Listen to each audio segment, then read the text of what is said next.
All right. Hello, everyone. Welcome. Oh, we already got about 12 people joining on in here. Welcome to our webinar today on a conversation of our evolving industry. Oh, great. We got about 30 of you so far. We're just going to wait a minute to get everybody into the Zoom. Hello, hello. Hey, Aylin and Anzella. Hi. Brittany. Nice to see familiar names. Kiara and Chris. Hello. I am so excited that you are all here, and I am really excited for our panelists who are here. They were my first choice on my list, and they all said yes. So there we go.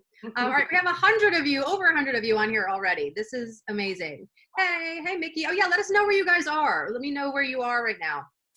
What part of the world, the country, the globe you are in. Hello, hello. Manhattan, baby. Hi, Ari. Awesome. All right, so just a couple things, housekeeping things before we jump on in and get started. I know you are all going to have a lot of questions, right? And these are great people to ask questions to. I'll introduce them in a moment. There is a Q&A button on the bottom of your screen. So I'm going to be looking there to find the questions to ask. So if you have something really that you want to get answered rather, you want to ask, post it in the Q&A. That's where I'll be going and looking and directing those questions to our panelists today on the webinar. So on the chat, which you're all saying hello, lots of people from LA and New York, yes. North Carolina, hello. London, hello. Netherlands, hello. Hello. All over the world. Wow. I know, it's exciting. All that from our living room. I know, exactly. Right. So if you notice in the chat, you can chat to all panelists and attendees. So if you chat to just all panelists, only myself, or only the 4 of us will see it, but use the chat to talk about things amongst yourselves, right? So if you miss something that Lisa said or I said, you can fill each other in, you can ask questions for each other there. So make sure in the chat to do it to all panelists and attendees, because if you're asking someone a question and only we see it, we're probably not going to answer it. So make sure to do all panelists and attendees in the chat. All right. Hello, Dallas and Fort Irwin. All right. Well, we got about 125 of you in here now. I know we're running a little late, so I think we're going to hop on in. And again, that Q&A function is where you're going to go to post your questions. And I got some questions to ask these people as well. So we will get started. So look, we have a lot of questions that we're facing right now as actors and artists about the state of the industry and how it is going to move forward. And that not knowing is really what causes a lot of, I think, the chaos that we're feeling and the fear, right? Of not knowing where we're going. And I know in my heart, and I know these people will back me up and support me and believe this as well, that we will be back. It's just a matter of when, and that the industry will look different, right? It's just going to look different, and we get to be ready for it. So again, thank you all for being here. I acknowledge you for showing up. I know everyone's Zoom schedules have been very packed these past 2 weeks. So we're honored that you're here with us. For those of you who don't know me, I'm Jodie Bentley. I'm an actor, producer, and a creative business coach. I graduated from NYU Tisch School of the Arts. I got a BFA in acting. Yeah, so did Portia. And I've worked for Netflix, Hulu, CBS, ABC, a lot of companies. And for over 12 years, I've also been educating actors on their goals, implementing success strategies, branding, marketing. I've taught workshops at SAG-AFTRA, Equity, Comic-Con, and over like 50 training programs across the country. So that's why I'm here talking to you today. And one of the reasons I wanted to do this is, look, storytelling will never go away, right? We just get to understand how it's evolving and how it could evolve. So I reached out to these 3 amazing humans in the industry who I trust implicitly and who are in the midst of these changes firsthand. So I'm so glad that they're here to shed light on what's going on and what they're witnessing and the different facets that they work in. So first I want to introduce Portia. Hey, Portia. Hello. Hi. So Portia is my voiceover agent, and she is the director of voiceover at Coast to Coast Talent Group. And she represents both adults and young talent in all areas of voiceover. Her clients have booked hundreds of broadcast TV and radio commercials, several national campaigns like Wells Fargo, Wendy's, T-Mobile. Her talent can be found as series regs on Disney TV Animation, Nickelodeon, Cartoon Network, DreamWorks TV, feature animation, including Toy Story 4, Abominable, Into the Spider-Verse, Shazam, Little Prince, Pixar, Cars 3, Inside Out, Rise of the Guardians. She's busy. That's what we're saying now. Just a few. And then we have Lisa Berman. Hello, Lisa. So, Lisa is an award-winning talent agent who provides rep for adult union talent in LA. You can follow her on her agency's Facebook under Berman Sachs. Is that TA? Berman Sachs TA? Great, talent agency. Lisa actually won the coveted National Agent of the Month award given out by the Screen Actors Guild. She's also a former attorney, which is very exciting. And you've undoubtedly seen many of her talent and her roster on TV and film, stage, commercials, and in print. And she's also a frequent guest speaker for SAG-AFTRA, AFI, and Equity on all their panels. And then we have Stephen Tyler O'Connor. Hello, Stephen. Hi. Hello. Stephen is a casting director, and he is also a casting associate at Opherio Horn Casting. He is an Artios award-winning associate. Yes, give him a little woot. For his work on Disney's Andy Mack. He was named the 2019 Casting Associate of the Year by the CSA, and he sits on the Inclusion and Diversity Committee for the CSA as well. And outside of casting, Stephen writes and produces with his production company, Chemically Altered Productions, and he has an active development slate currently. So we have some really good people, as you can see. So so let's dive on in here. I'm going to start with a couple. Oh, okay, I thought we had 141 questions. It said 141 participants. I was like, wow, really I'm not going to get to all those today. To ask. Oh, Khalid said fierce lineup. Yes, Khalid, it's very fierce. Okay. Also going to be drinking Gatorade. They're not an official sponsor of this at all. I'm just thirsty. No problem. At least it's not wine. It's only 11. Okay, we're good. Yeah, it's Gatorade. All right. Well, I want to start with a question for you, Portia, just in terms of voiceover, because as I've heard from you and other people too, that voiceover is moving and shaking right now, right? I mean, my goodness, we went down 3 weeks ago Friday, shelter in place. Our office decided to go shelter in place before it became shelter in place. And so I came a Monday morning after that, was it Friday the 13th, oddly enough. That was it. And then that Monday, my inbox was filled with continued opportunities for voiceover, and that has not stopped since then. We are doing callbacks via Zoom for the actors, which is insane. My series regulars, Disney, Cartoon Network, and so forth, are sending equipment to the talent's home to make sure that they can record and they have what they need to record. For a lot of commercial voiceover, the actors who have Sound Source. Every time I say that, it sounds like I'm saying it wrong, but I know that's right. Something about Sound Source, it sounds wrong, but Source Connect or Sound Source? That's it. See, that's what I mean. I can never get it right. Source Connect. Woohoo! I'm in the know. So yeah, Source Connect is the key because that allows you to continue to audition and to also work. And so voiceover is making the pivot in the industry and continuing to work. And my sense is that, listen, I don't know all the facts, but from what I can see, I think we're going to be at this probably up until June. So I don't think we're going to be back to work in the office in the way. So the sooner the actors can get all of the equipment and what they need, and mostly the recording programs to be able to record broadcast quality. Right. You're in. You're just going to we'll be working from home and going forth. I mean, I have many jobs that have booked. We're just waiting on the studio or the casting or production to get everything set up so that they can record the jobs at home. So long story short, voiceover is making the pivot to continue business. So I'm grateful. Yeah. So you're saying the studios are giving their series regs equipment. So, but like if say you're doing animation and it's a smaller role, it's not a series reg, is Source Connect enough to be able to record that from your home? Is that how things are going to be moving? Well, I do know that, when you're thinking about animation in an 11-minute episode and a 22-minute episode, you have other characters that come into the episode. So it's not just the leads that are in the episode, because that's the whole point of it, right? The series regulars are the ones who solve the problems. The guest players are the one that create the conflict so that you can have the episode, right?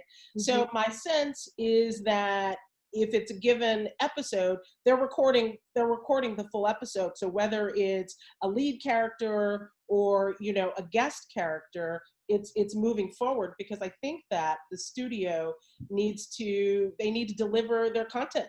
So I think that that's what they're trying to assure, that they can deliver their content and move forward. Right. And I actually heard that the animation is the only thing still in production. Yeah. Right now. It is active and in production. We had, what happened is that for a couple of my Disney series shows, what they did is that they called the actors, they did a Zoom session to test the equipment to see how it would sound. So what they feel may be missing or is needed, I'm presuming that they're going to ship that and to the talent's home so that they can actually get, you know, they have, because, you know, television, right? You have to deliver your episodes. Obviously live action is in a complete stop because that can happen, but animation, we can still do it. So it's moving forward. Yes, ma'am. So we have a couple of questions here about equipment recommendations. So let me just say to that, I did a webinar last week with David H. Lawrence. It's in my Facebook group. I'll post the link in the chat. And in there, I have a whole VO setup for equipment that you would need. But people are asking about Source Connect and that it's expensive, and do we really need it? So can you just answer that, Portia? Well, expensive is relative. So I don't really ever speak to money issues because that's not what I know. Okay. And yes, you need it. If you want to continue to work in the next 2 to 3 months, because that's what we have, we've got through April, we'll probably be through May. Hopefully we'll be back in June, but who knows?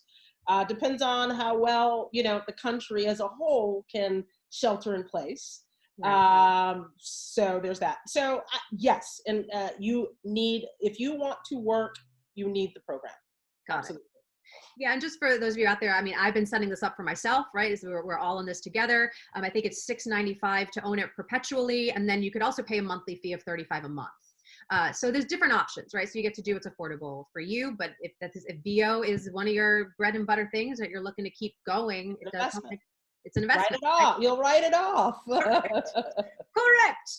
All right, so let's let's switch gears into just commercials for a little bit. So Lisa. Yeah. You had some interesting story for me the other day when I reached out to you, and you were so excited to jump on this. I think I just want you to share that story. Oh, well, when this happened, it was like pretty much the same day or the next day when everyone, all this kind of broke. And we were talking to a producer who ended up hiring one of my guys to do a year-long series of commercials. And what we found was that it's the people who are able to be their own producer, who can do high quality self-taping from their home, that are booking all the work right now, the work that's available. So that's awesome. It's exciting. One of my guy literally said to me, so everything shuts down and then my career takes off. Like, yeah, you know, because right, and it's about you being true to yourself, and being now an actor has to be a full producer. So, you know, you have to be able to self-tape out of your house and do high quality recording and all these things, and everyone wears a lot of hats now. Mm-hmm. And it's those people that have stayed up with the technology that are going to succeed, you know, in what's going on right now today.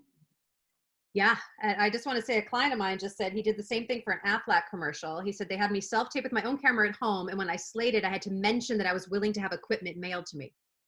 Right. So that's fascinating. I hadn't heard that yet. Thanks for sharing that, Khalid. Yeah, it's like it's interesting, I think, how everyone was sort of like, oh, like, okay, nothing's happening, break, vacation. But it's like, we got to stay on top of this and see these trends coming down the pike and know how we can stay on top of it. I'm going to put in the chat for all of you a link to my Facebook group, because I did a self-tape workshop 2 weeks ago on the equipment you'd need for that and how to set it up. I book a lot through self-tape. Steven's counts me off of self-tape. So I really invite you to look at that stuff, because we got to have good equipment and good lighting and good quality for that stuff. Okay, so let's see. It sounds like Melissa asked, it sounds like a lot of things is happening in LA. Is this also true for New York? Anyone have any thoughts on that? I know all of us are LA based here. Well, I'll just speak to that. I mean, a lot's happening in LA, really, because in terms of voiceover, I'll say, Yeah. animation is here. Animation is always, there hasn't been a lot of animation in New York traditionally. So the bulk of animation happens here in Los Angeles. So I wouldn't say that it's just germane to Los Angeles, but if it's animation, it was already happening mostly here anyway. So Got it. I would say there's that. Got it. Got it. All right, Stephen, let's talk theatrically a little bit here, because it's a little different beast. But I will say I've noticed an influx of self-tape opportunities this week. I've had a couple Actors Access thing comes through. I've had some clients got self-tape stuff this week. So what is your take on that? What do you make of that? Are production companies just trying to stay ahead of the game at this point? I think a little bit. I think it's a couple of things. One, I was active on a feature right before this all shut down. Right. So when we shut down, our deadline was after the shelter-in-place order. So it was still, self-tape, get it in on time, turn in your tapes by the due date, because even though we're down right now, we're going to be watching the tapes. We'll give our director a selects link, and then that way when we come back, the hope is we will have everybody that we want to go to. We'll need to recheck their avail, and then we'll, be able to turn around hiring people quickly. That's the hope.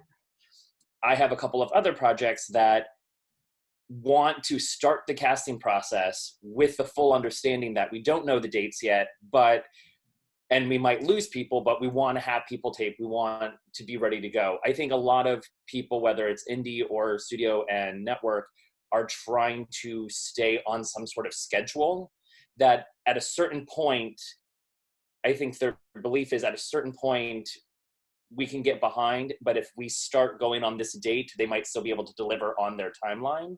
Mm. I don't know when for each, because that's going to be different for each network, when that's going to be the tipping point. Right. I think that people are actively trying to stay active so that way when we come back, we can just hit the ground running. I also know that I'm sure what is happening is, some agents and managers are feeling this need from their actors. They're like, want to make them seem like, yeah, we're doing something for you. We're doing something for you. And are probably having their clients self-tape random things just to keep them busy, which I don't necessarily like, but I know that it definitely Just shaking your head. Don't do that. And how is that bad though? I mean, practice is, it's still an opportunity to exercise the craft and utilize that muscle so it doesthink atrophy. So I think if it is presented as like, this is to keep you busy or whatever, but because I have, I think I'm a huge advocate for actors. I have friends self-tape, and the amount of times I've had friends tape like, oh, thank you for sending me the self-tape. And I'm like, I didn't do that. You're not right for that role. So I think if it's presented as, here is an opportunity to practice these self-tape skills, which are super important, that's one thing. But if they are presented as legitimate opportunities when they're not, that is something that I'm worried about. But I definitely think now is the time to be practicing those skills. Oh, yeah. Well, I think the casting director of NCIS just put something on Instagram of like a fake breakdown and said, I'm using that as a general to get to know people. It's like, that's a really great opportunity. Yeah, that's really wonderful. And I think some other castings are doing that too now. Yeah, I've seen that. Three or four casting directors are doing generals now that way. They're asking for you to do a monologue or something, but they're specifically very clear as to what they're using. Right. Do you know who those people are? So whoever's on the webinar can find them, or do you know who? It's in the ones that I know about are invite from your agent. Oh, got it. Not general. I'm sorry, not public. Open to public. Yeah, I think that the ones I've seen that are public have been a lot on Instagram actually. So I would follow some casting on Instagram for those of you out there if that's something you're interested in. I think that's where the NCIS thing came from. Yeah, I know Jason Kennedy is doing it, and then I heard Pat McCorkle is also. I love Pat, and Pat's in New York for all you New York people. That's great. I actually used to audition for her when I was an actor back in New York, way back in the day. She's amazing. She's been around forever. Happy to hear she's still in the game, actually. Yeah, right. All right, so this is a question from Justine. She says, big question. How is this going to affect the live hour-long and half-hour TV lineups for the summer and fall? Like the episodics that were on episode 4 and then just stopped, would they air 4, then break it for 5, or push the whole thing back? You started to allude to this a little bit, Stephen, but maybe you can answer that a little bit more. Yeah, I think it's going to be up to every individual studio and network and what their timeline is, especially if it's going to be more broadcast. I think there's a world where they try to build momentum. So I could be wrong. I don't think they're going to show 3 episodes of something and then have it go away for 6 months and then come back. I think if they have enough to sort of build to like a mid-season finale, or build it enough, kind of like what Freeform does, where they'll do 22 episodes, but like 11 is like part A, and then they cut and break away and they do the part B. I think if studios and networks can deliver that much, they will still try to deliver new content. But I think if it's still super early, if it's only 2 or 3 episodes in, I think they're going to wait and hold on it until they have more to release. So I think that's also going to depend on how much they had in the can already and how quickly they can turn something around once they shoot. I do think that, it's like that triangle. You can do it quickly, you can do it cheaply, or you can do it good, fast. It's good, fast, and cheap. That's you only get 2 of those things. You only get 2. Right. So if the studios and networks want to start and hit the ground running when we get back, if they're willing to put in the money to turn it around quickly, then you can do that. I also think, just as like a kind of anecdote, it can be done. I think this year or last, I think might have been last year, there was an episode of This Is Us that aired right after the Super Bowl. And in that episode was a clip from the Super Bowl that had literally just happened. Oh yeah. And so it can be done. You can turn around that stuff, but it just costs more money to do that. So if people want to do that, to turn it out, if they think they can still deliver on time, then they're going to do that. And the incentive for them to do that is, if they're the only people churning out new content, that's going to be eyes on their content while other networks haven't delivered. But I think honestly what's going to happen is there's going to be a lot of reruns, which is going to be great if it's a primetime thing and it's residuals for those actors and for those writers, those directors. But if they don't have enough to deliver or to build a momentum, I think they're going to hold. Got it. Yeah, that makes sense. A neighbor of mine is actually a producer on a Fox show, and they had a new show that was coming out, and they're like, yeah, that's on hold now until maybe even next year, because they got to get the other shows finished and out. So I think every network is going to sort of make their own choices on that based on their schedule. But yeah, and I think there's going to be a rush when we come back of filling all of these roles, and so I think things when we come back are going to move at like lightning speed. Kind of in a way, Portia, I think you were saying that you had so much on that Monday because that was a viable option. I think that's going to be what we're going to deal with. As soon as we start to get a sense that we're going to come back, I think people are just going to throw gasoline in the fire, and it's just going to go. Well, and I think you're absolutely right, Stephen, because it's the jobs that we're booking right now are just some of them are moving forward and working, but some of them we have booked and they're just on hold until so it you know what I mean? So there is I think a huge stockpile that some things they're just putting in sort of the queue. And once we're, back, whatever that is, boom, everything is just be ready. Yeah. You know what I mean?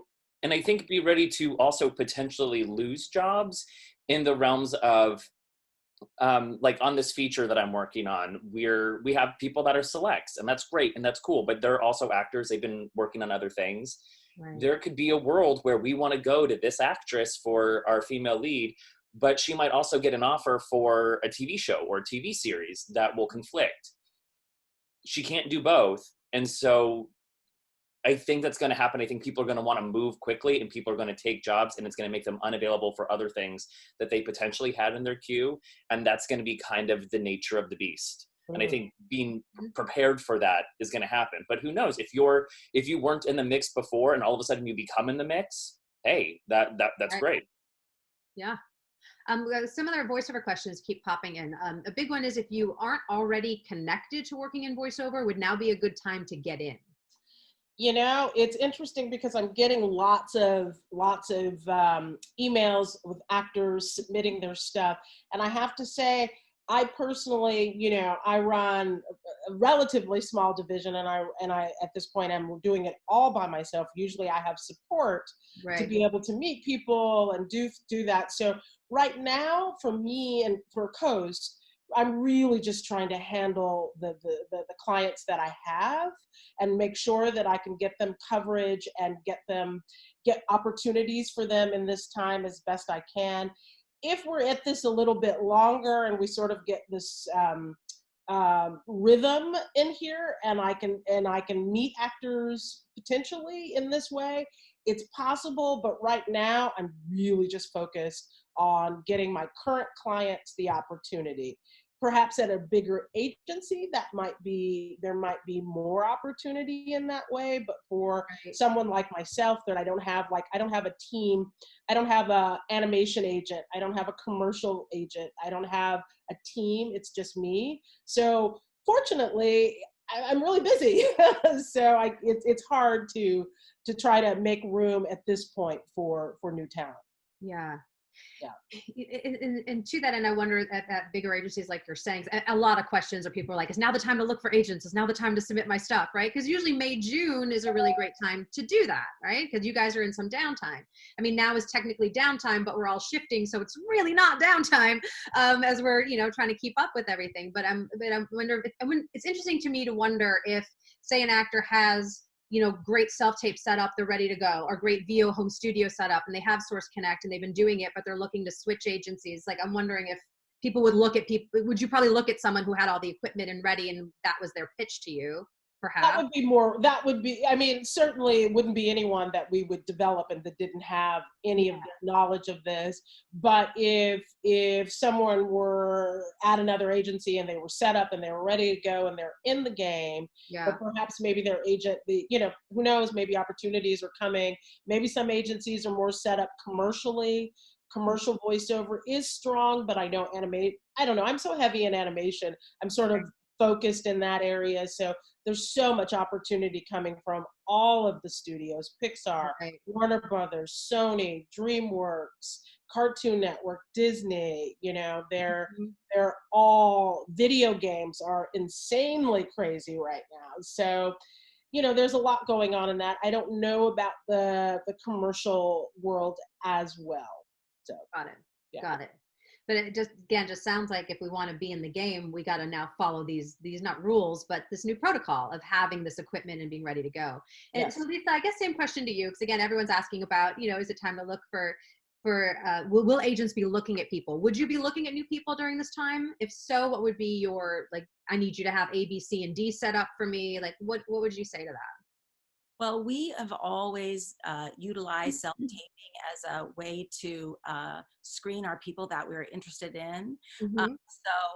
What I always do is, we have a website, it's just bermansachs.com, that you can go to, and it just says what basically you would email me, and if you seem like a type that I'm might be missing on my roster right now, then I would send some questions. And my questions, I start an interview process. I do it, my initial interview process has always been online, because I don't want to waste anyone's time, and I know what I'm looking for. So I'd ask a series of questions, and depending on the answers, if I would go forward again, then I ask you to do a quick self-tape for me. And that's always been the way I've always done things, because it's always been, the future was always self-taping. I mean, before all this happened, we've always been all about self-taping on my roster anyways. Most of our lead roles of feature films and series regular and all these things have all been self-tapes, even before this. So a lot of it has been. So we're all about that. I'm not really interested in working with anyone who doesn't know how to self-tape already or is afraid of self-taping. So we would do that first, and then I would ask people to do a quick self-tape for me to get an interview with me. And in the self-tape would be basically what you would do for your own slate, which would just be, hi, this is who I am. And I have them do a little commercial audition that I've used actually for the past, I've been doing this for decades, I guess, and I keep using the same favorite commercial that I've seen it millions of times. And everyone does it differently, and I love it. And so I always have people do the little commercial take for me and then tell me something wonderful about themselves. And that's really interesting because people get really freaked out when I would say, tell me something wonderful about you. Like, why should I want to work with you? Why should I want to pitch you to Steven? Tell me, something separate. And so you find people tell you things. Sometimes they just say, oh, I'm a really, good actor. But that's not what I'm asking, something. Right.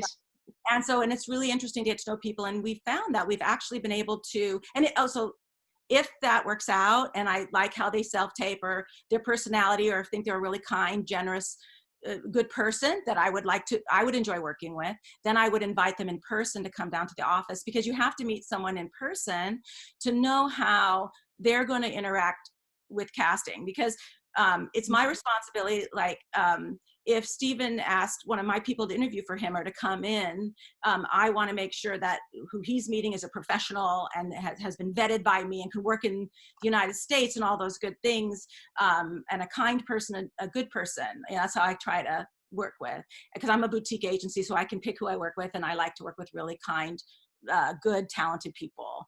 And so that's my responsibility. And so I have to have that extra level of meeting them. And so I have not used Zoom yet to meet people to get on my roster. I've always met them in person, because I also want to see, do they show up on time? How do they treat my receptionists? Absolutely. Absolutely. Right. And so you can learn a lot about a person from just meeting them in the room. And do they work the room? And are they confident? And would they, sometimes the opportunities that I get for people, because I've been doing this a really long time, and a lot of casting really trusts me. And if they know that the person's on my roster, they feel comfortable that they could actually bring this person right to network. They can bring this person straight to a callback, because it's their clients that they're on the line, and so I have to be careful that the people that are on my roster, because I get such huge opportunities for them, they're ready for it, and they're going to make casting look good if casting hasn't had a chance to pre-read them first or whatever. So, and we've had people go straight to network, straight for search regulars, without ever auditioning before, without even calling back. And so the opportunities that I can get people, and other agents can get people, I want to make sure that my talent's ready for it. And I can't take people on the roster that I feel aren't ready yet, because it's not going to do them it's going to be a disservice to them, to put them into a situation that they can't handle. Like, some people cannot handle going right to network without ever auditioning first or callback. They can't handle that. They will eventually, but not right now. And so those kind of people, I have to vet it, and make sure. So this is my process of how I always do things. So in terms of the question, and I have to, agree with Portia, it's really difficult right now to take on new people, because I have my lovely bunch of, who I consider my family, my roster, that I'm protecting right now. Right. And so I'm very concerned about my people and their ability to pay their bills and stay in the industry and be, give their best work, because we are also insanely busy right now. We have tons of, is it EcoCast or EchoCast? I always say Echo. I don't know if it's Eco or Echo. Eco. I always say Eco, but I don't know if it's like I never thought about Echo. Ecology, right? Eco, yeah. Eco, I think. Eco-friendly. Eco-friendly, yeah. Yeah, so many EcoCasts that I'm constantly just sending out reminders, because I've got a person, you've got like 8 coming up, and it's 2 are today, and don't miss this one, and don't. So we're kind of like trying to make sure everyone can get them all in, but also take their time. You got a little time now. If you have a day or two, do it. I want it perfect. Like you are competing with so many talented people in Los Angeles and across the nation, that take your time and make sure. And I've always been like this. So my people on my roster are like, this is nothing new to them, because I've always been on top of them of, I want a perfect setup in your house. I don't want you paying people to sell. There's too many. Yep. You too many. You cannot pay money every time.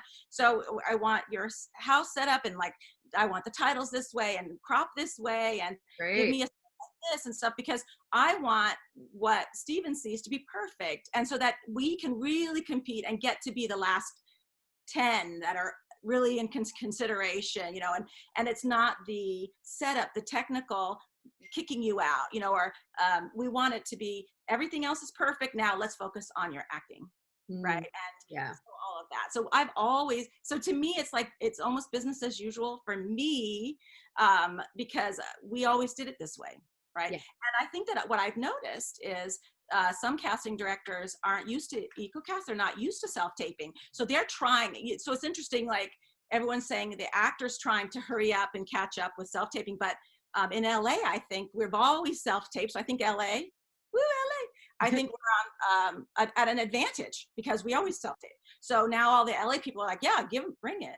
And I think the casting directors, some of them never self-tape. So they're now trying to catch up because we sometimes see people saying, okay, send me your self-tape to my email.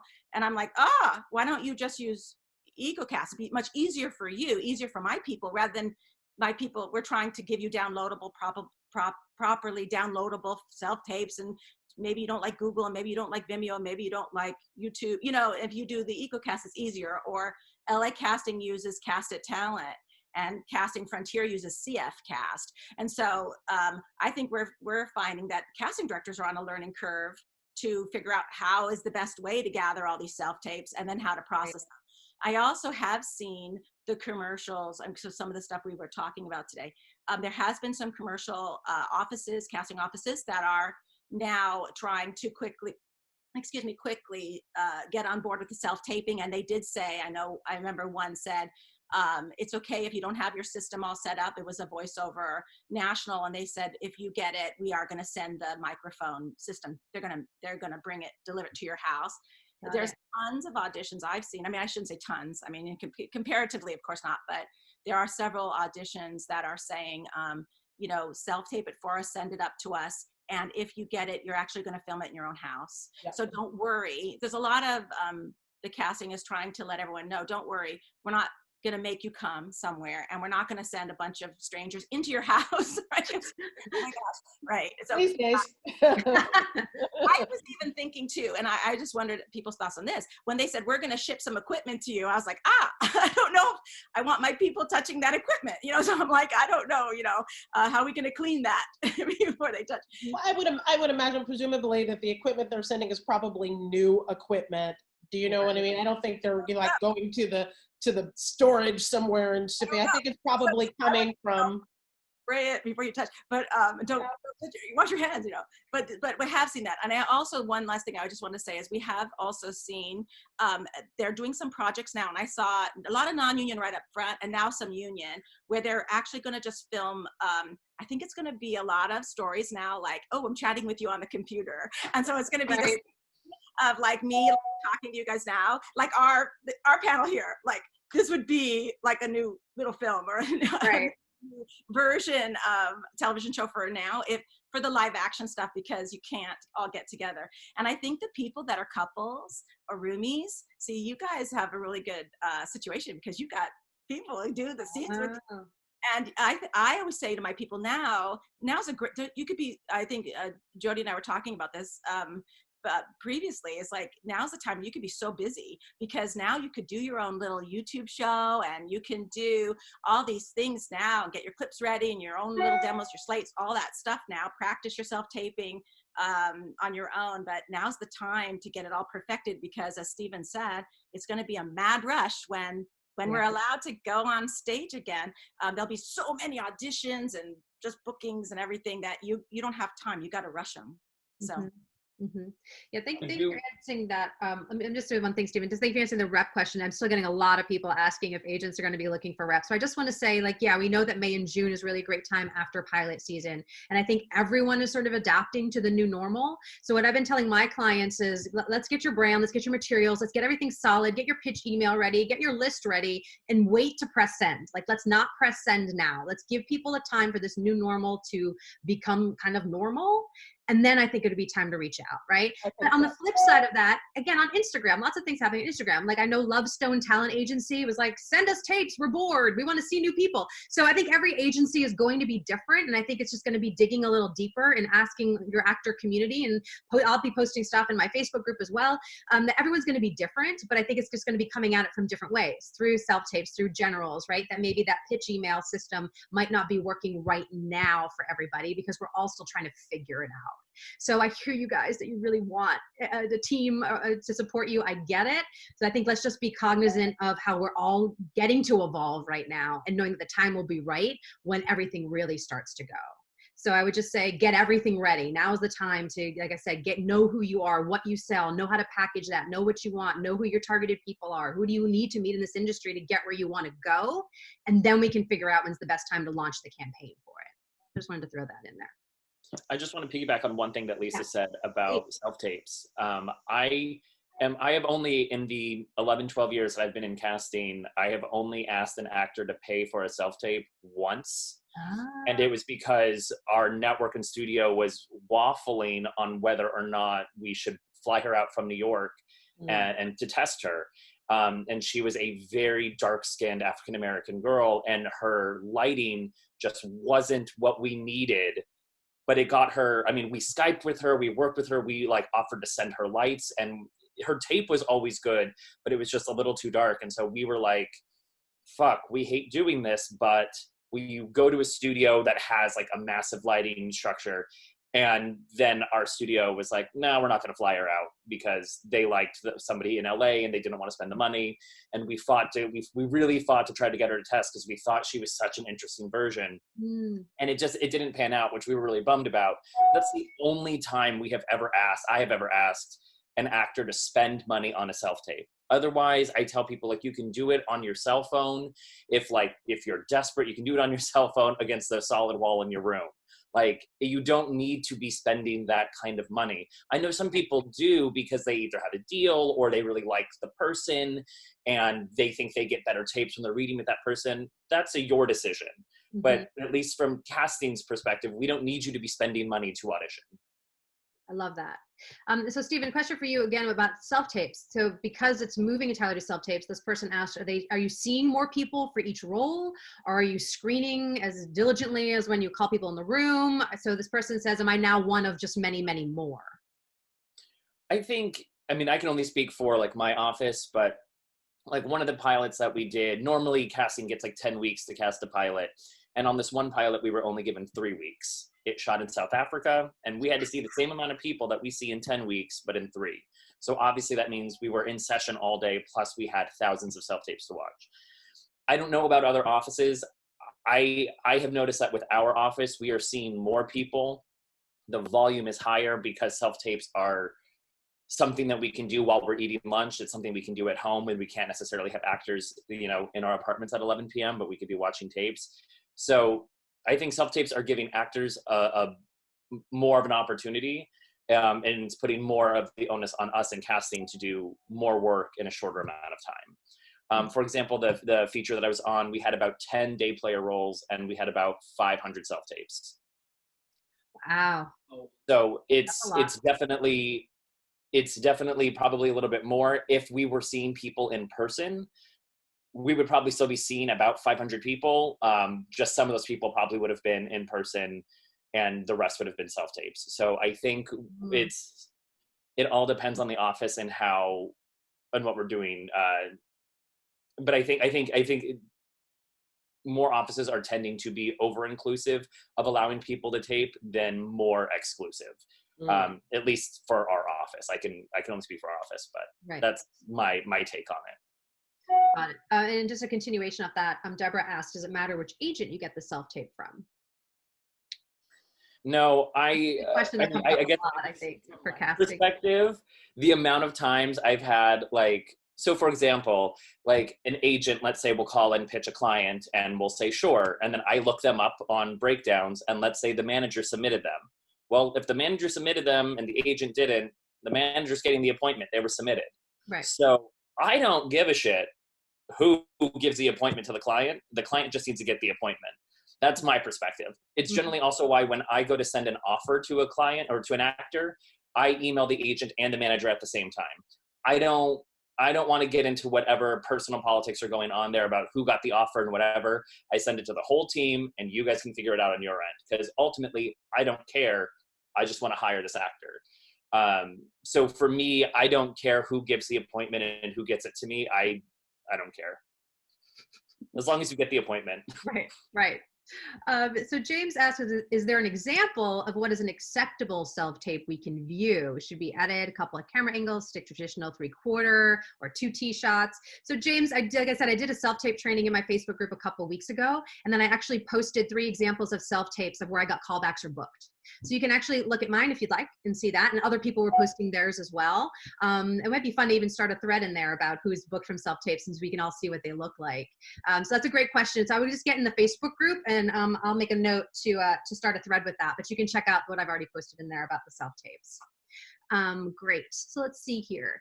Oh, there was another question. Let's see. Hold on. So going back to voiceover, Bernadette asks, Portia, are there websites where they can find VO casting if they don't have an agent? Do you have any sites? I think there's the, what's that? Voices 123. Yeah. Is a site, I think that, a subscription site that you can get on and get casting, find casting opportunities. And I think that there is, there's voices.com. Voices.com is a site that you can subscribe and find casting, and Voices 123, I think. Yep. And that was it Bunny? Voice Bunny? Is that right? Is that one? Yeah, I don't know. Yeah, I think so. I think there's Voice Bunny. I think there's a couple of others. You might want to Google voiceover casting and see what comes up. But those are what I'm most familiar with, is voices.com and Voices, I think, 123. Thank you. Okay, so Stephen, I wanted to ask, and now I can't find the question, but it was, because as a producer, right? Because now you're also producing stuff and in getting that out there. So just curious of what you're doing now, even with your slate. And like this person just asked, like Ivy said, what's the next step for an indie pilot with pitch book and episodes written, currently being submitted to festivals? What should I do to keep it moving forward? Like, what do we do now with our actor producers out there, or casting director producers out there? It's funny, right before I hopped on this call, I was emailing back and forth with the showrunner of an animated series that we're pitching. And she said exactly what Portia said. She was like, things are going. I'm waiting for one of my producing partners to get her notes. But so at least in the realms of that, one of the things that I'm telling my team is we need to be, rowing with the stream. So I think there are some things we need to do on some of our live action projects, and then we're going to be in a holding pattern. And I think honestly, unless you have a really good in at a specific studio or network who's doing Zoom meetings, and some networks are still doing that, it's going to kind of, I still think, be a little bit of a holding pattern. And now I think our team needs to focus on our 2 animated projects and say, let's really focus on those now. Not that we weren't before, but now we can kind of shift more of the attention and focus there, because that's still actively going, and that's something that we can actively be doing. In the realms of our live action stuff, we're going through, we have about 11 projects on our slate. So there's one project where we're building the deck and we're revising the deck and doing that. And there's another project where we're editing some of the copy that came from our showrunner. So I would say, try and find the things that you can do to be productive, so that way when people come back, you're ready to go. Like we don't want to come back and then, I need to still do a pitch deck, or I still need to do this. And then in the realms of like submitting to festivals and stuff like that, that is still a good thing to be doing if you have all the materials to do that. Right now we're working with an agent and a manager, and we're trying to attach people, showrunners or director, to a couple of our projects. So that's what we're actively doing on our live action stuff to keep the ball rolling. But that's not as labor intensive as like revising our pitch deck for our animated series with our animated showrunner. That makes sense. And I'll even say, because I have about 4 things on my slate as a producer, and I've had 2 big production companies read one of my scripts. You know what I mean? It's like people are reading stuff right now. I think they're taking a little bit more time doing that. And one is interested and one passed, but it was great to get someone at that caliber to read it, So it's like you said, I think it's figuring out where each project is at and what we can do with it now. But I think same thing with acting. It's like, be ready to go in those rooms and pitch. I think the lesson of this entire webinar is just be freaking ready. Yeah, I mean, we have CAA. CAA is repping one of our projects because our EP is repped by CAA. Nice. And before this all happened, they were coordinating a meeting with us with Jerry Bruckheimer's company. And now when I touched base with them earlier this week, maybe, I don't know, all the days are the same. It's CAA was like, yes, we still want to set that up, but they're trying to adjust to what this new normal is. So it's, nice for us, we can be a little bit impatient, but they're like, no, we're still doing it. Just give us a moment. So yes, people are still meeting, people are still reading. It's just about everybody's trying to figure out their own new normal in this weird time. Yeah. Exactly. But I don't want them to say, okay, great, we want to meet. Do you have this? And then us not have it. So luckily, we've had that conversation about what they're wanting, and we have it ready to go. And if they come back and randomly say, we need this now too, we will have the capacity or bandwidth to quickly turn it around. Thank you. Okay, I'm going to ask this question. She says, or he says, I'm not sure. I am with one of the big 5 agencies in LA. And with a big management company. Since Corona has hit, I've not heard from them in regards to any auditions. I know this is a sensitive time with layoffs, etc. But should I check in regarding next steps for my career, voiceovers, generals, or should I just wait till things come back to normal? I've been with them for a year, haven't booked anything. Any advice or guidance? I definitely would check in with your agent. Absolutely check in with them and just, just on a humanistic level, check in with them and who you have relationship with. And then deal with the career stuff. You know what I mean? We're sort of in a time where we just don't know. There's so much uncertainty with this virus and how we're able to relate. So I would say definitely check in with your agent and just on a humanistic level. That would be my response to that. Yeah, I agree. Like because that's the thing, I know as actors, we're like, oh, but I want to get seen. I want to get in. I want to, we always have those feelings. I want to be in communication with everyone. And I think right now everyone just gets to take a step back and recognize that we're all experiencing the same thing, but differently. And how can we be human with each other? And yeah, of course, check in with your team, see how they are, because everyone is handling all of this very differently, and maybe there's some way you can support that, so I think it's just being human right now and understanding that we're all in this together is really important. I'm getting a lot of self-tape questions about, I live alone. I don't have a reader. What do I do? So who would like to take that? Later. Oh, well, I could take that. Go for it. Actually use, there's different apps you can use. There's a Slatable app that you can record your voice. And that your voice gets played back as the other readers. That's one way. We have people. That's called Slatable? Is that an app called Slatable? I've never heard of that one. I'll put that out there. Sable, but there's other ones. I'm not saying that only. Yeah, I'm writing it down for people. They can look. We also have people on my roster who've been so generous and volunteered their time for the other people on my roster who will be their reader. And so that's really wonderful because you get an incredible film actor doing the reading for you for your film audition. And it's been awesome. So we have that happening. So you have your friends that you can reach out to that will do it on the phone for you as well. That's another way to do it. And if you don't have someone living with you, so you can get these done. They can be done. Totally. And Stephen, you just said even FaceTime, right? Yeah. FaceTime, Zoom, anything. As long as, because we don't need that voice to be strong anyway, right? You guys just need to hear it. So yeah, there's no excuse not having someone in your house now. It's very easy to get done. Okay, let's see. Okay, so Aylin, she says, are show reels even relevant anymore? I think she also means just like a reel, a demo. I think you're in Europe, right, Aylin? She says, I haven't heard much mention of them so far. So at this point, are you guys still looking at reels? Are you watching reels for auditions? What's happening with reels in general? I use reels. I mean, I use reels to attach to the submissions that I do on Actors Access and LA Casting and Casting Frontier. So we use demos. We don't. I think show reels is I don't know. They used to do speed reels and stuff that you had to pay for, something. Right. I don't use that per se, but we do have, you have demos you can put up on your LA casting that your agent can attach one per submission. And you have demos, of course, that you pay for your Actors Access. And all the demos on the Actors Access, actually an agent can actually, we can attach all of them if we wanted to one submission or pick which ones. And then your casting frontier also, if you subscribe to a certain amount of photos, you're eligible to put up free demos as well. So you can get demos there as well.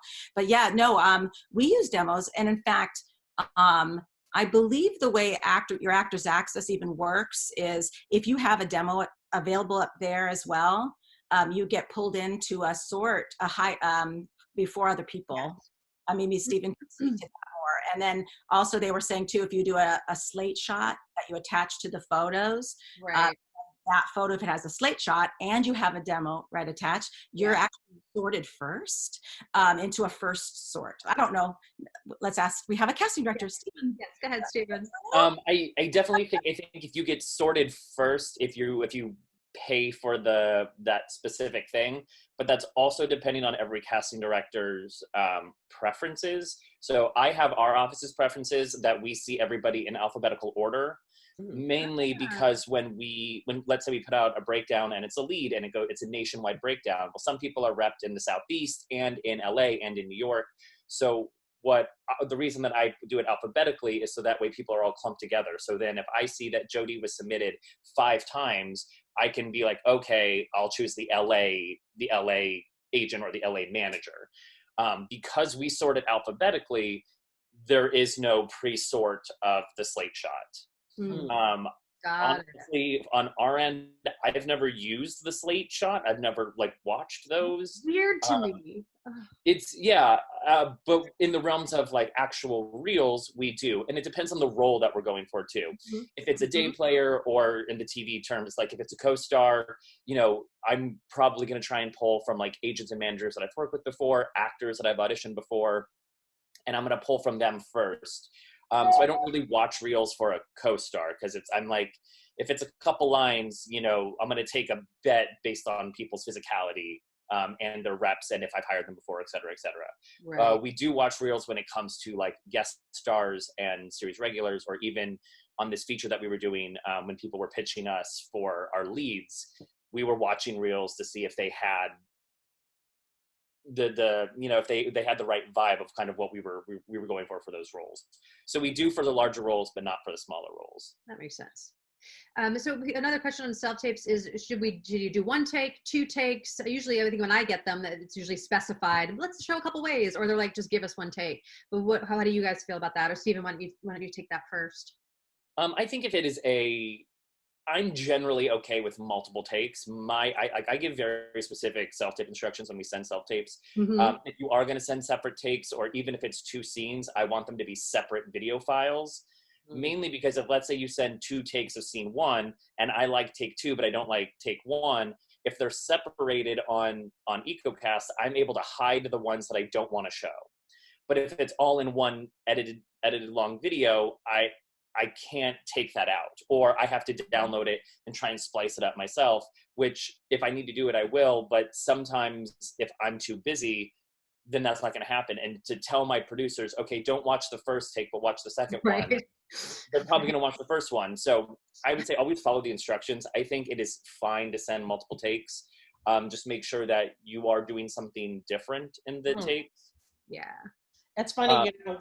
I'm sorry. Are you done? Don't want to cut you off. Yeah. I just want to chime in though. It's the same thing in voiceover when, particularly in animation, when we ask for 2 takes, don't put them back to back on the same track, because if take 1 is fantastic, but take 2 really sounds like take 1, and you haven't really created a range, then I can't separate them. I can't separate that. So, but if you send me 1 email with 2 attachments, both takes, and if both takes are fantastic, I get to send both takes, or I can just send 1. So it's funny, the mediums are different, but the intention is the same.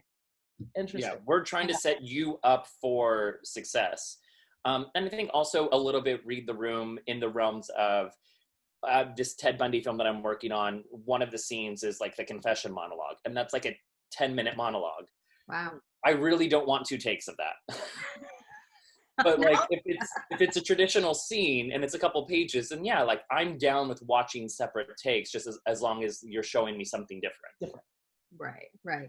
But listen to instructions, because there might be some offices that are like, no, only one. So follow their instructions, because as Lisa was sort of talking about earlier, when you want to meet people in person, you want to see, do they show up on time? How are they with people? Part of it too is like, are they listening to these instructions? Are they going to listen to instructions on set? And those are sort of things that we think about. Yeah, that's super important, and it's really wonderful as an actor to get that specificity too. In the big, I get them from you, Portia, and from my team. No, they want the slate like this, and this like this, and do this, and that's really great information. Follow the directions. Follow I'm directions. not typing it up. Be ready and follow directions. I mean, that's everything. That's it. Read what it says. Like, I'll send a list. Pixar likes their content done in a really specific way. And so just follow the directions. Don't create anything new. Don't use your intuition. Well, I think this is what no. Do what it says.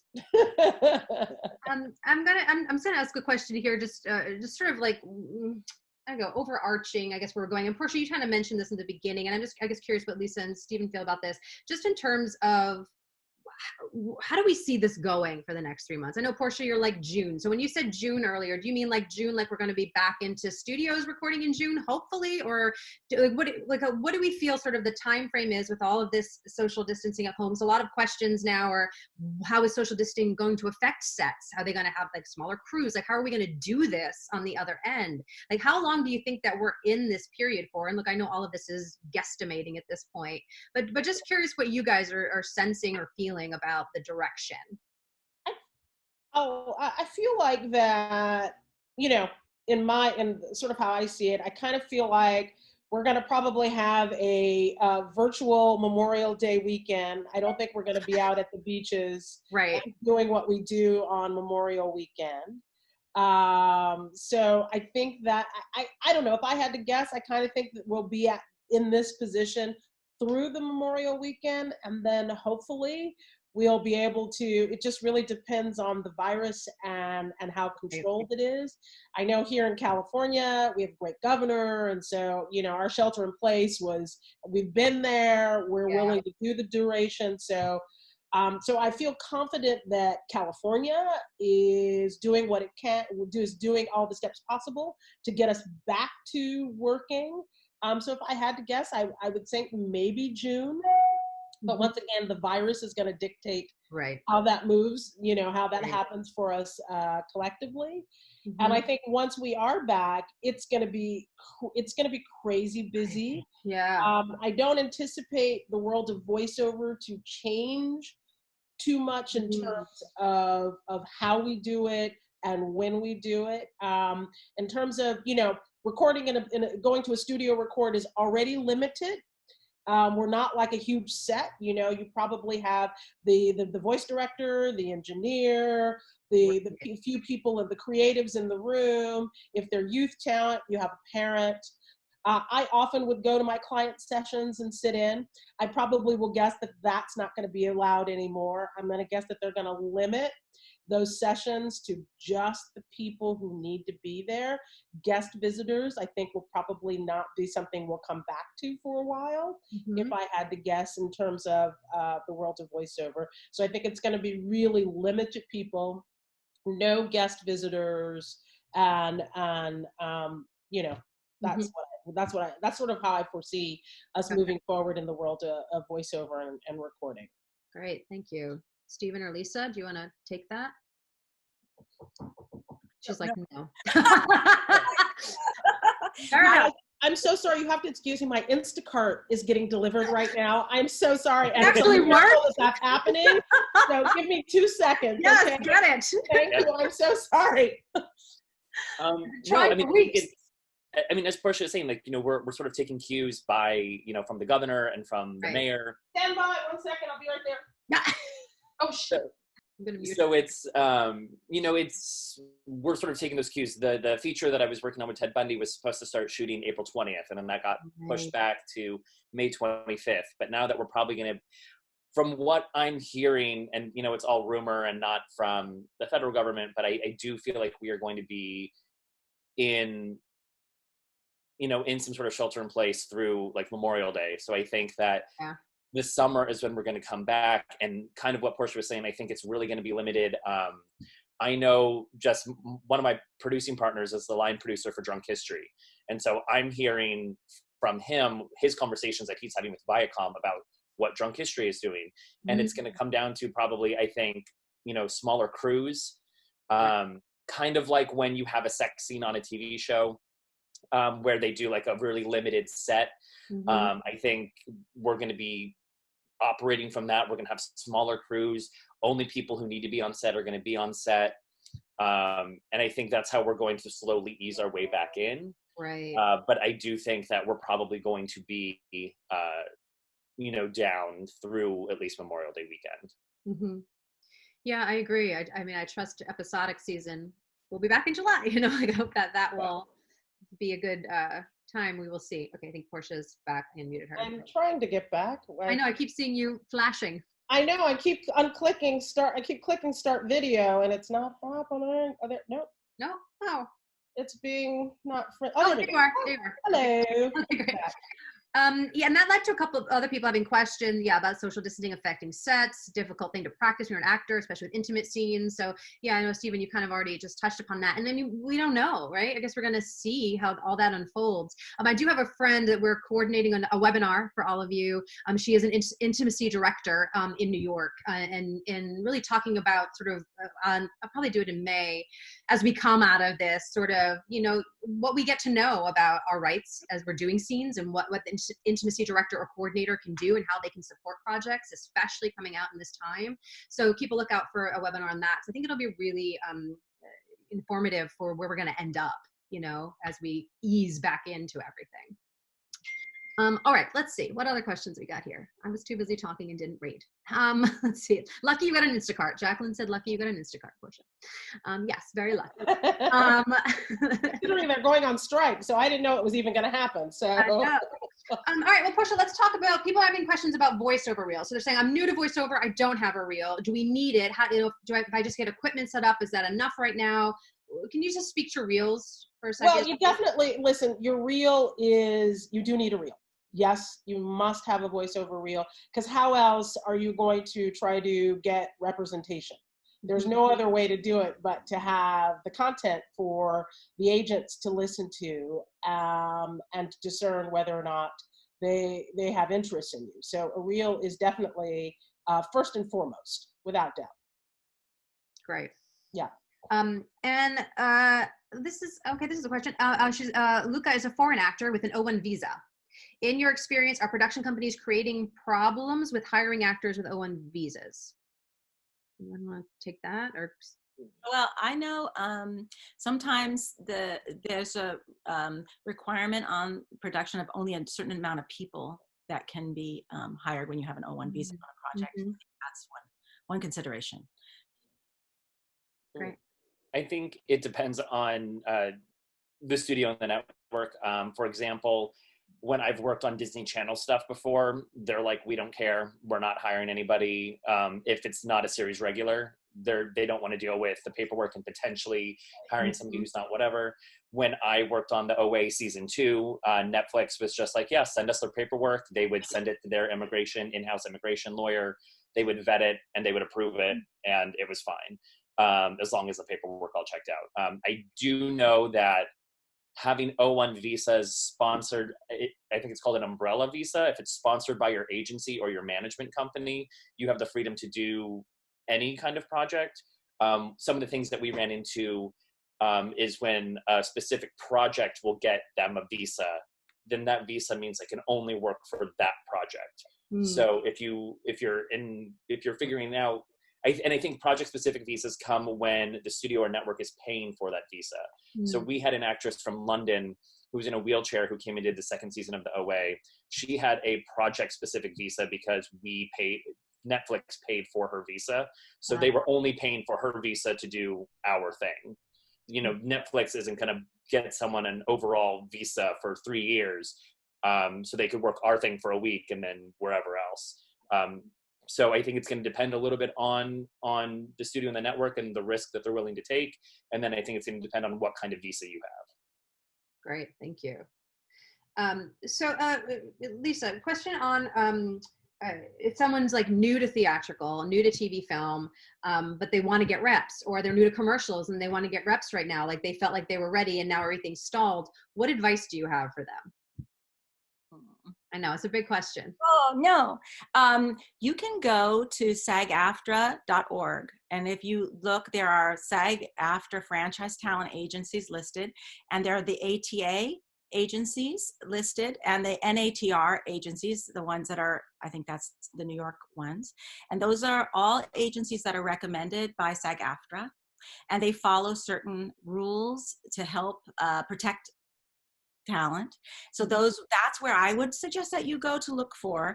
And on those lists, it tells you what they represent. So are they full service? Are they doing commercials and television and film and equity, or are they for kids only, or whatever it is? It'll tell you. And then also you can then approach those agencies. I would suggest making your list of your agents that you really would like, and then just sending out 10, and waiting to see what you get back. And then I wouldn't suggest sending out 700, all at one time, but make the list of what you'd like, and then send that out like that, and then wait a few weeks and then do it like that. I know for me, I don't actually even reply to anyone who's put me on a BCC. Hi, because you get these cover letters like, oh my God, I have to be with you, and it's a BCC. So or you see, and it went to everyone, I like delete. I don't consider that. So I only work with people who know about us, who know about me. I've been around a really long time. There's a lot of videos about me and stuff. And so if they're interested in how I do things and my roster, then I'm interested in perhaps more interested in meeting them. Or if they're a recommend from casting directors recommend me to please take a look at certain people for that. And I will definitely do that, And so I think if you really do some research and know what you're looking for, and I also think, especially when you're new, it's harder. There's a lot of agencies that take new people. So that's what they do. And they succeed. So talk to people in your classes and see who they're rep by, and see if they will give you a recommend to their team.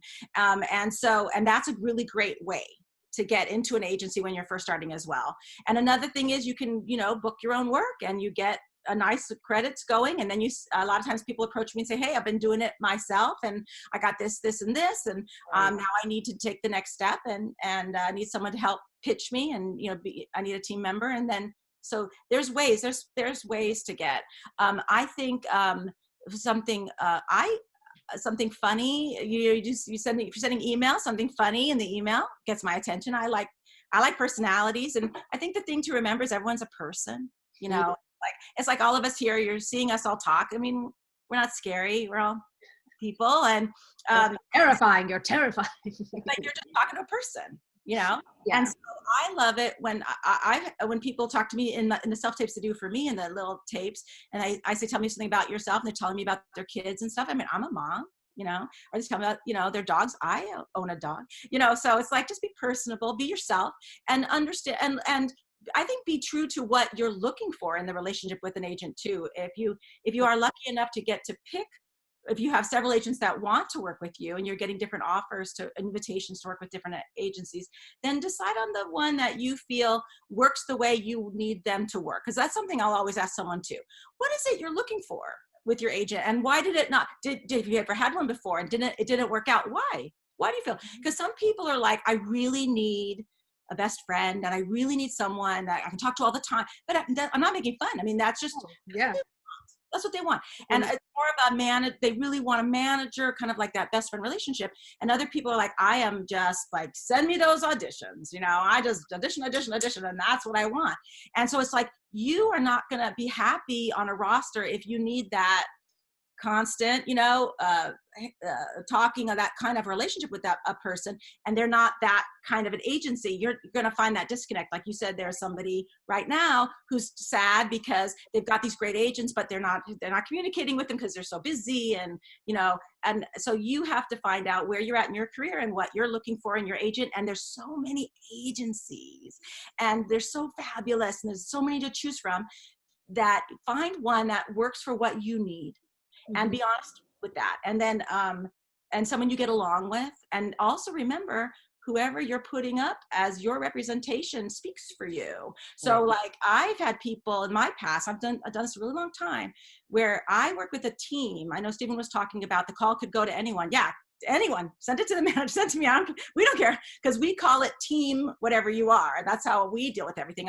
Managers keep me in the loop. I keep them in the loop. We don't care who gets the call, because it's all about, getting our person working. And so, but be careful who you add to your team. So I know I've had people before that we had a wonderful team, and then they just decided for whatever reason, they let go of their manager, and they kind of, it kind of stops our momentum, and then they bring another person in, and maybe that other person, maybe cast people don't like that other manager. And all of a sudden we had this we were going straight up, and now we're like, so you have to also be aware who was repping you speaks for you, and that you join an agency, you get their reputation too. And so, but and managers are going to get their reputation too. So who do you want talking for you? Who do you want? And I also say that about photographers. I know people right now, photography, we're not talking about that right now because I can't get to the office, but there's certain photographers that are stellar, and you take their photos. You can look at it, and I know, oh, that was a such and such. You can just look on the photo. I know who took it. Yeah. And those photographers as well, you're getting their reputation when you hire them, and they're part of your team. So like, you think I don't have a team, but you do. Your photographer is your team, your acting coach is your team, you're subscribed with Jodie, she's on your team, your hairstylist is your team, your makeup artist is your team.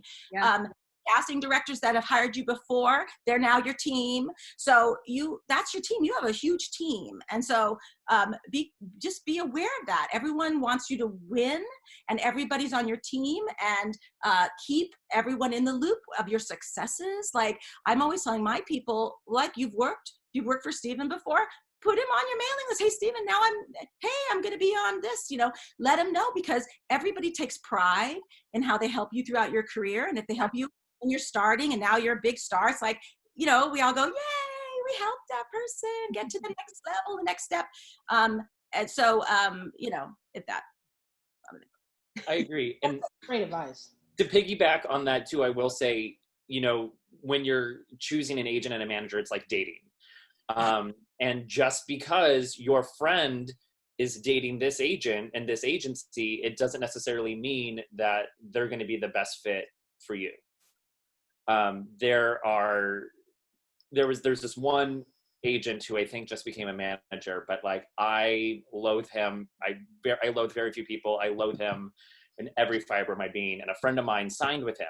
So I just called him and I was like, hey, why did you sign with this person? And he's like, here are the reasons why. And he asked me why. And I said, okay, here are my experiences with him.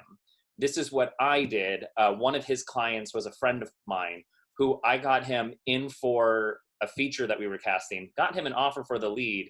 And the agent called and yelled at me because I was talking to him on Facebook about something else because we were friends. And he flipped out. And then it became just an issue every time I interacted with him. And I told my friend this, and I was like, just so you know, he might be a great agent with other people. This is how he's interacted with our office. And shortly after that, he left that agent because he had some small thing happened and he saw that side of that agent. And so he was like, I've been alerted to the red flag. Here it is. And he moved on. Right. And that agent was with, a Big Four agency. So it's not just about dating the reputation of the agency, but it's also the agent. And it's like dating. You have to make sure you're compatible, because being with a big agent, if they're not doing anything for you, isn't doing anything for you. Mm-hmm. Yeah, and just to piggyback on both of you, know what you do well and the kind of representation you want. This notion, I do it all, I can do everything. We don't. we can't. Even Meryl Streep Let me can't speak do for everything. Yeah, let me speak for myself. I am good at a handful of things. The end. That is the truth. So know what that agency does. Like, I'll get people submit to me. Well, let me say this first. So our strength is animation, video game, ADR, commercial, in that order. That's where we get most of our opportunities. That's where most of our bookings come. So that's the coast to coast voiceover brand. So know that. So if you really want a career in promos, trailers, books on tape, we're not going to be a fit, because you'll be frustrated because those opportunities are not coming through our doors. What we're good at are animation and in that order. So just kind of know the agency, and you might ask yourself, well, how do I know what they're good at?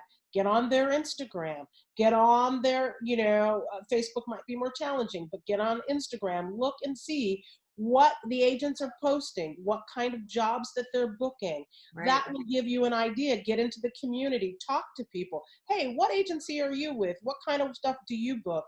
Know that, so that when you're submitting content that can be you're submitting the right demo that can be considered in a real way, not just, often we get those, Lisa, you spoke, those blanketed, emails that sometimes the actors forget to blind CC. So all the agents get to see. And so, of course we go down and go, oh, okay, there's Abrams. Oh, look, there's CESD. Oh, look, there's all of our competitors in there.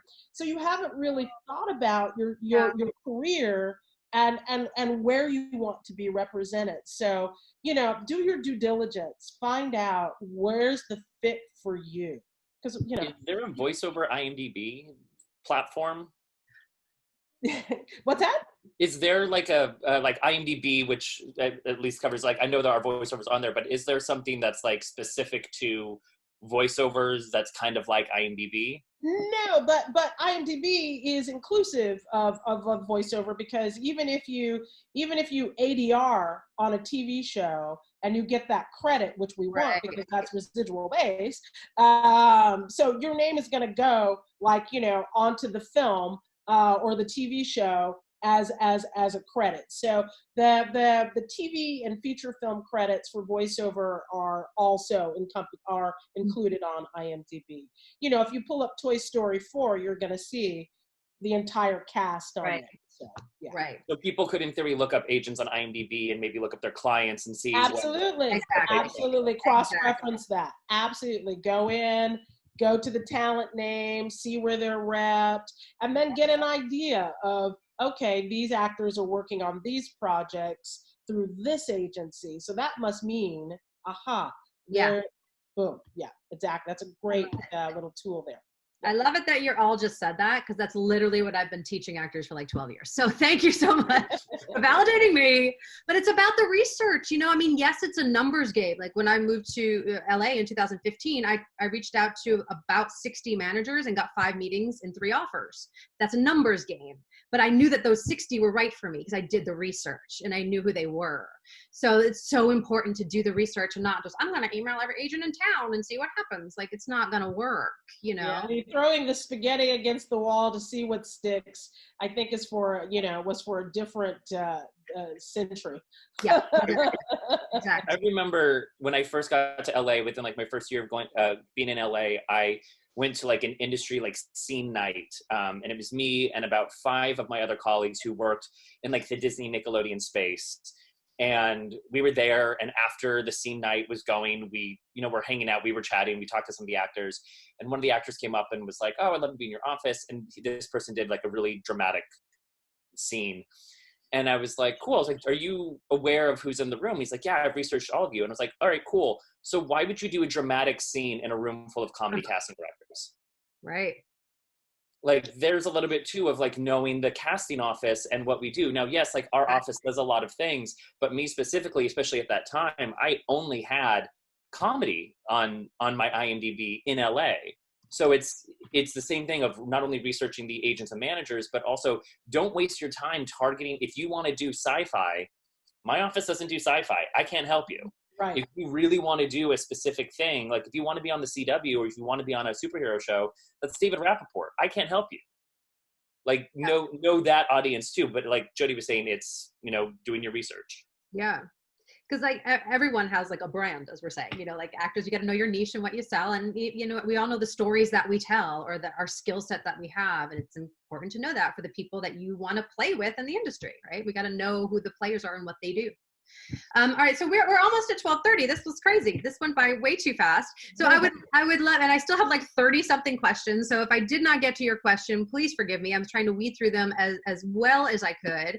But as we're ending up here, I would just love to hear from each of you.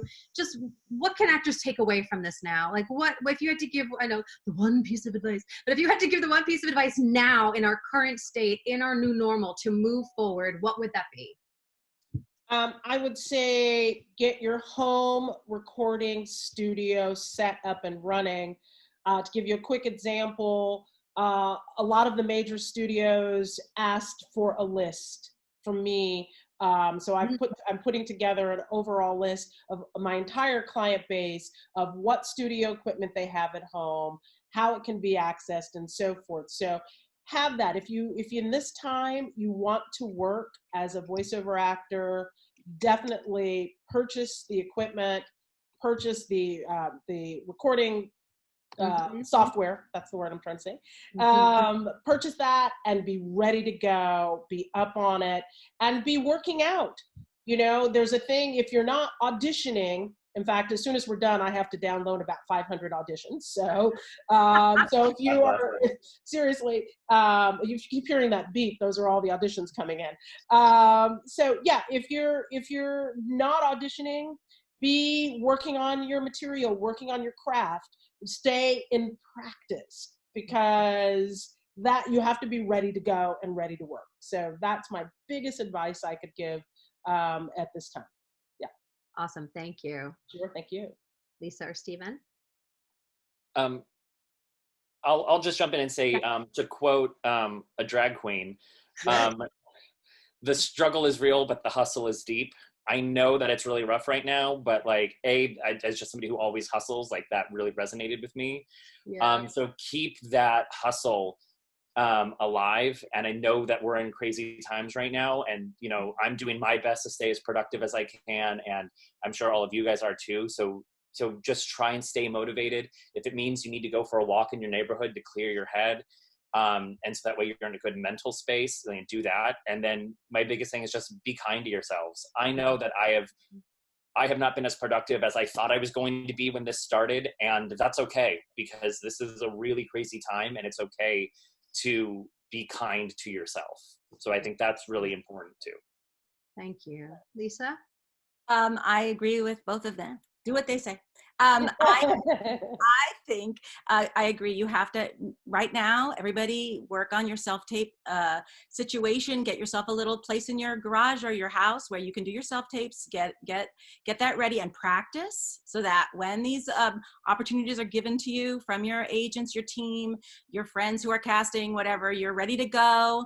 And also, now's the time, create your own content. And if you are creating your own content, then you're practicing and you're play it back and see how it looks and see how your lighting is and all that stuff, so that that's not in your way. And it's all about your acting. When that opportunities come to you, the opportunities are still going to come, and we're still here, and we're still going to be here. And it's just that you have to adapt to the changes. And I'm telling my people now, just embrace those changes. Yeah. And that's how we are now. So do your best work in the way we have to work now, and it's going to be okay. It's going to be okay. And we love you, and we support you, and we're here for you. And we all want you to succeed. And I hope every single person here who's watching today becomes a huge star. And when you're a big star, you'll say, "Oh, I love that panel," and you'll because of that panel, I'm now a big star. Thank you all for that. And I just want to. Jodie, I'll cut you off for 1 second. The one thing I do want to say with Lisa, like you said, embrace the change, because you can either embrace the change or you can fight the change. But either way, things are changing. You can believe the Titanic is sinking. You can believe it's unsinkable. But at the end of the day, it's going to think. So you get to choose what you do with the information in front of you. And if you embrace it, it's going to be easier. Exactly. And I think that's because like I said earlier, like we're all experiencing the same thing right now, but differently. And what I think is underneath all that we're experiencing is actually grief. And there's different stages of grief. We're in denial of it. We're mad about it. We want to resist it. And then we get to the point of embracing it, as Lisa and Stephen are saying. And I think that's where we're all getting to now. You know, it's been a couple weeks.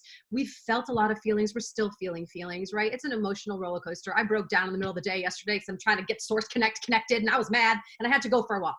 But at the end of yesterday, it all worked out fine. So we know that it's an emotional roller coaster of things right now, and you get to be where you're at and know that that's fine. And then you get to embrace where we are and start taking the steps to move forward, because the opportunities are coming again. They will. Like even yesterday, I just downloaded the Miss Sloan script. I love that movie. And I'm like, I'm going to get actors together to read it, because like that role is a great part for me. I just want to practice. I just want to read. I want to be creative. So yes, get all this stuff set up. Yes, do all the business stuff and be creative, right? Because that you're an artist. That's your job, to tell stories and be creative. So just real quick, and so you know, the Ivy League universities are offering free online classes. So you can grab a class through, Harvard, Yale. They're offering that. So I'm even considering that myself. Yes. One from Yale is the Science of Well-Being, and a woman I went to high school with actually created that course. She's a professor at Yale, and it's free now, and it's amazing. So go on Coursera.org. It's the Science of Well-Being, and it's really all about happiness and tapping into your happiness, because we get to stay positive and up through this as we're feeling our feelings. We get to really dive deep into that. Okay. All right, everyone. Thank you so much for watching. I've been posting my Facebook group in the chat. I did record this video. I'm going to upload it in the group later. So if you know of anyone that wants to watch it, it will be in there. Just join my group. I'm putting in a ton of free content for you all. Every week I'm doing another free webinar, because we're in this together and I want to support, and we all get to support each other. So thank you, Stephen and Lisa and Portia. Thank you for all of you tuning in. I wish you all stay safe, sane, and healthy, and we'll see you all soon. Yes, wash your freaking hands. They're so dry. Yeah, I know. Olive oil helps. A little olive oil on the hands. Yeah. Portia for the women. All right. Thank you, Jodie. Thank you. Guys. Bye. Bye.